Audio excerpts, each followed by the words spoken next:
अस्सलामुअलैकुम जी। आज आप लोगों के लिए बना रहे हैं एक और वैरायटी मटन में, जिसका नाम है शाही मटन कोफ्ते। तो आपको चाहिए इसके लिए कीमा। आप इसका रंग देखने से डिफरेंट हुआ है क्योंकि मैंने इसको डीफ्रॉस्ट किया, एक्सेसिव ब्लड जो है ड्रेन आउट हो गया हुआ है। इसमें जो मसाले जाएंगे वो आपको चाहिए प्याज यानी कि अनियंस और हरी मिर्चें, दैट्स ग्रीन चिलीज़। इन दोनों को आपने अच्छी तरह ग्राइंड कर लेना है और जो है इसको एक छानने में रख लें ताकि जो इसका पानी एक्स्ट्रा निकल जाए, वरना आपको कोफ्तों को बनाते हुए इशू होगा। बेसन है यहाँ पे, दैट्स ग्राम फ्लावर। इसको आपने हल्का सा ड्राई रोस्ट कर लेना है। फ्राइड अनियंस आपको चाहिए यानी कि तले हुए प्याज हैं। इसमें इस्तेमाल कर रही हूँ मैं कैश्यू नट्स यानी कि काजू। इसे आपने एक छोटे ब्लेंडर में डालकर अच्छी तरह इसको ये देख लें दरदरा सा आपने कर लेना है। इसकी आपने पेस्ट नहीं बनानी, इसे आपने इसको पीस लेना है। नटमेग एंड मेस यानी कि जायफल और Javatri.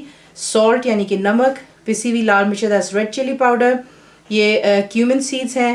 Dry roasted and crushed यानी कि जो ज़ीरा होता है उसको आपने ड्राई रोस्ट करना है, भून लें, उसके बाद उसको दरदरा सा पीस लें। गरम मसाला पाउडर। जो इसका हमने मसाला बनाना होगा अलहदा से, उसके लिए आपको चाहिए होगा दोबारा प्याज।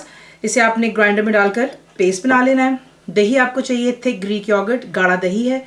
जिंजर एंड गार्लिक पेस्ट यानी कि अदरक लहसुन का पेस्ट। कोरिएंडर पाउडर यानी कि धनिया पाउडर। क्यूमिन पाउडर यानी कि ज़ीरे का पाउडर। हल्दी, दैट्स टर्मरिक। गरम मसाला पाउडर। सॉल्ट यानी कि नमक। पिसी हुई लाल मिर्चें, दैट्स रेड चिली पाउडर। हरी मिर्चें डाल रहे हैं। जो बादाम है उनको आपने पहले गर्म पानी में डाल करके थोड़ा सा ब्लांच कर लें, छिलका उतार कर उसको थोड़े से तेल में आपने फ्राई कर लेना है, गोल्डन कर लीजिएगा। बीच में हम डालेंगे इसमें एग्स गार्निशिंग के लिए। दोनों में हरा धनिया फ्रेश यानी कि फ्रेश कोरिएंडर इस्तेमाल होगा। ऑयल में बनाएं, घी में, आपकी अपनी चॉइस, आपको दिखाते हैं इसको बनाना करेंगे कोफ्तों का, कि आपको कोफ्तों को मसाला इसमें बना करके इसकी कोफ्ते यानी कि बॉल्स बनाएंगे और एक साइड पर रख लेंगे। तो ये बीच में चला गया प्याज और हरी मिर्चों का पेस्ट।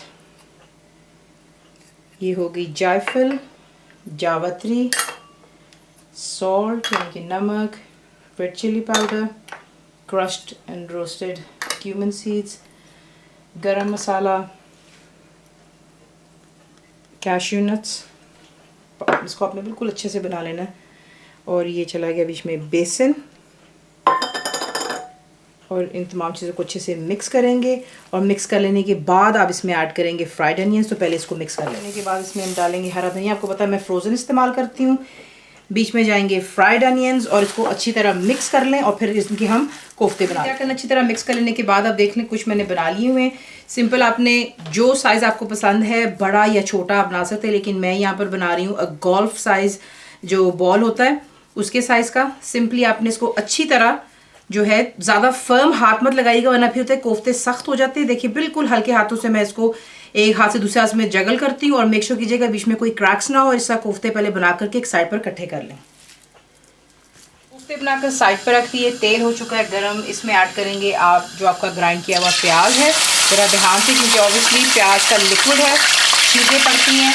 इसमें जाएगा जिंजर एंड गार्लिक पेस्ट और आपने इसको हाई फ्लेम पर तब तक फ्राई करना है जब तक ये सुनहरे रंग में। अच्छे से ये हो चुका है सुनहरे रंग की तरफ। देखिए इसकी पहचान सिर्फ ये होती है ग्राइंड किए हुए प्याज और अदरक लहसुन की, कि जैसे ही इसकी छींटें ख़त्म हो जाती हैं इसका मतलब है कि ये अच्छे से पक चुका हुआ है, इसका कच्चापन ख़त्म हो गया। यहाँ पर ला कर के आप ऐड करेंगे जो कि आपकी दही है।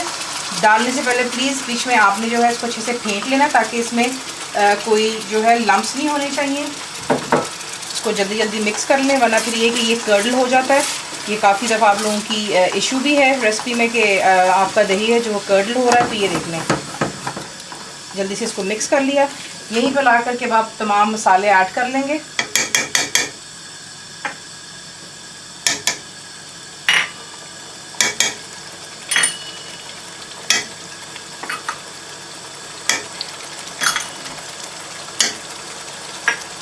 इसे भी मिक्स कर लें और हाई फ्लेम पर आपने इसको सिर्फ 2 मिनट के लिए अच्छी तरह मसाले को पहले 2 मिनट हाई फ्लेम पर भून लेने के बाद इसमें यहाँ पर ला करके अब आप ऐड करेंगे पानी। फ्लेम को हाई पे रखेंगे और आपने सिर्फ वेट करना है कि इसमें जोश आए और ये बॉइलिंग की पॉइंट पर आ जाए। यहाँ पर ये बॉइलिंग शुरू हो गई। अब यहाँ पर ला करके आप ऐड करेंगे जो कि आपके कोफ्ते हैं। फ्लेम आपने फ़िलहाल हाई पर रखनी है और मैं आपको फिर बाद में दिखाती हूँ। पहले हम कोफ्ते इसमें ऐड करने के बाद देखेंगे कि उसका जोश बिल्कुल ही ठंडा पड़ जाता है। अब आपने क्या करना है, फ्लेम आपने हाई पर रखनी है और बीच में फ़िलहाल आप चमचा नहीं हिलाएंगे, सिर्फ आपने साइड से देशी को उठा करके यूँ मिक्स करना है। ये देखें इस तरह हिलाना है और ये कोफ्ते खुद ब खुद ऊपर से नीचे हो जाते हैं। फ्लेम हाई पर रखें। जैसे इसमें बॉइलिंग दोबारा स्टार्ट होगी आप इसे कवर करेंगे और लो टू मीडियम पर रखकर आपने सिर्फ इसे तकरीबन 8 से 12 मिनट के लिए स्लो कुक होने देने का। ये परफेक्टली तैयार। देखिए एक्चुअली इसका सर्विंग का कुछ यूँ है कि ये सर्व किया जाता है गाढ़े यानी कि थिक ग्रेवी के साथ में, लेकिन अगर आपको पतला ग्रेवी पसंद है यानी कि पतला शोरबा हो तो फिर आप इसमें पानी और ऐड कर सकते हैं। यहाँ पर ये परफेक्टली तैयार हो गया हुआ है। उसके बाद आप इसमें ऐड करेंगे हरा धनिया, चंद साबुत ही आप डाल देंगे हरी मिर्चें, इसे मिक्स करें और फिर अंडों को आप जो है बीच में से स्लाइस करके इसको यूँ सर्व करते हैं। ऊपर आप गार्निशिंग के लिए डालेंगे थोड़े से फ्राइड जो आपके बादाम हैं। इसे आप गर्मा गर्म नान के साथ सर्व कीजिएगा। फुल रेसिपी के लिए आप जाएंगे मेरी वेबसाइट पे which is cookWithFaiza.net पर। बनाइए, बताइए आपको कैसा लगा and thank you for watching the video.